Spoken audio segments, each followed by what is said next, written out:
Okay, it's Sunday, April, whatever.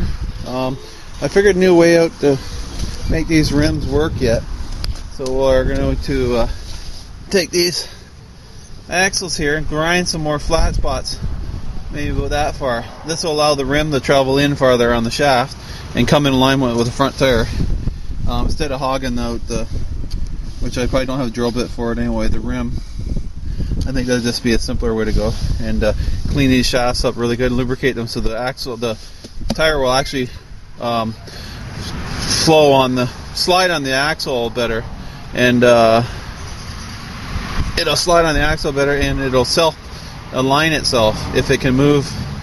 Well, this is broke, but that tire and rim can slide on the axle. It will self-align itself in front. So you'd have to make sure you have you have to make sure your tire pressures are all equal on all four tires, because if you put too much tire pressure, the tires will actually get bigger on these lawnmowers.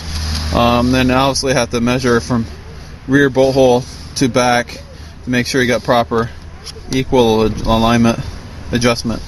We'll try that and see how it goes.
Okay, there's one side done, and you see it did a pretty good job of it.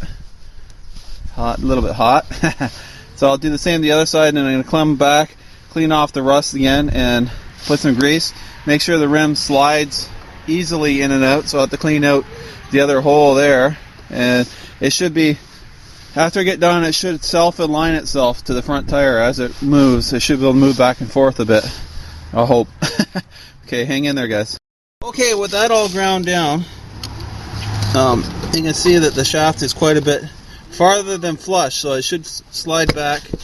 Well, I can't show you with one hand, but it does slide back and forth fairly easy on the shaft. So that's what I was after. Hopefully it'll line itself a lot nicer, a lot better, I should say. Okay, the shaft's all ground down. Sand it. Not really smooth here because I didn't have a good enough wire brush on there, but I've cut this back quite a bit, and it's fairly smooth. So now I put some grease on it and put the rim on it. Okay, guys, I have to excuse the window here if the microphone picks it up. The tracks are going back on now. I have the tires more in alignment than it was before. So I'm just tensioning the tracks up. While it was apart, I should have put another tube in here, in this one right here. But I just want to get it done to get some footage of it working for you guys, because I get kind of anxious myself. So I'm going to tension these up.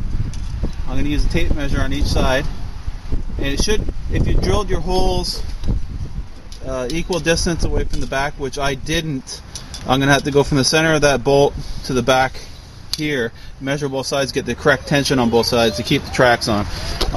These axles are just floating on there now, so I'm going to run it up here on the blocks. It should adjust itself. If the tracks don't stay on, I'm going to have to put like a mud flap device on the back. It'll start here, the rack will come up here and over, and make a horseshoe hook on the front with some kind of roller to keep it on, or maybe in the middle might be better.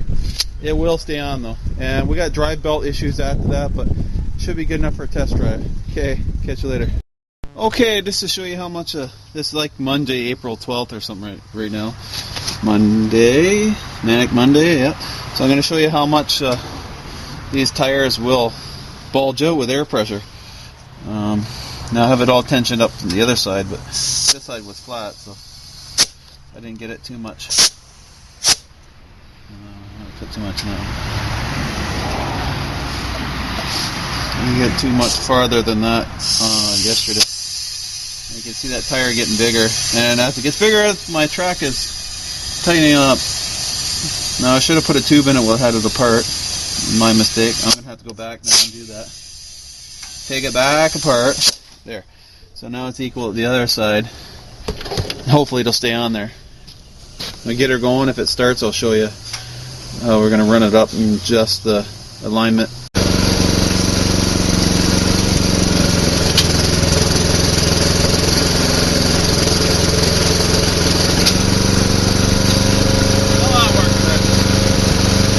Give me trouble.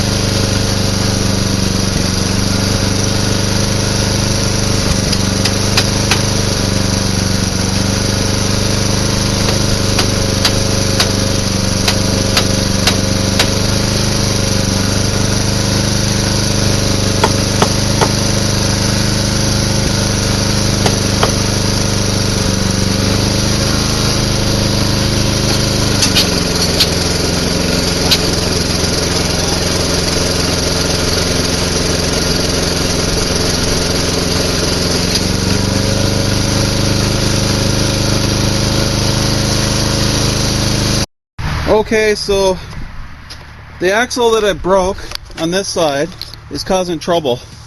It keeps wanting to walk out the shaft, so I'm going to take this rear end back out of it, and unfortunately I'm going to tear it apart and fix it. It's an easy enough fix. See, the other side's staying on perfect. It's not going anywhere.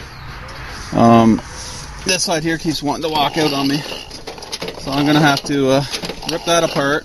And while I got the tracks back off it, I might as well put a tire, another tube on that side. So my battery level is getting low here, so I might take it for a little spin and let the one track fall off just so you can see the other side working. Let's see how it goes.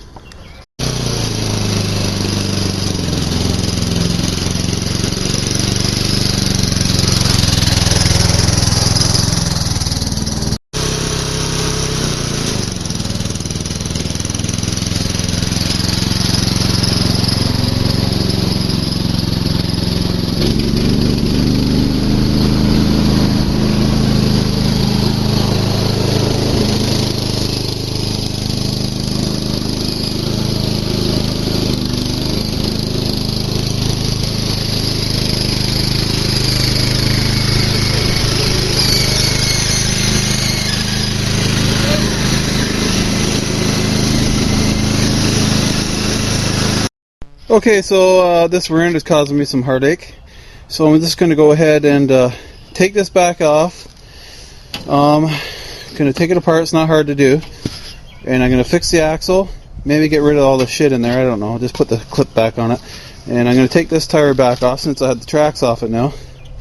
When that side flew off, this side went. That's all it took. I'll take this side back, I'll put a tube in it so I don't have to do it again. I've been having some trouble with the dry belt on this, so maybe I'll have to. Now I'm spending money on it, which I didn't want to do, but I also broke the shifter out the top because it was half seized, so maybe I have to drop the rear end out of this one too. I don't know if you can see up in there or not. I give it a good, it was loose, and I give it a good reef to change gears, and it broke the nut right off. So that's what goes on there. Okay, so instead of rushing this project just to get results, I'm going to go ahead and do everything I want it to do to it, so I don't have to do it twice. I'm going to put a tube on the other side, fix that rear end, and I'm probably going to put some kind of device to hold the track in place, adjustable of course, from side to side, in the middle of the two tires. And I'm probably going to cut as earlier suggested in some other videos, we're going to use and recently just suggested tonight, or yet last night, put some holes in the face of the tire so to let the mud go out. And maybe put some cleats on it, like I stated before too. That was brought up too again, so we'll try that out.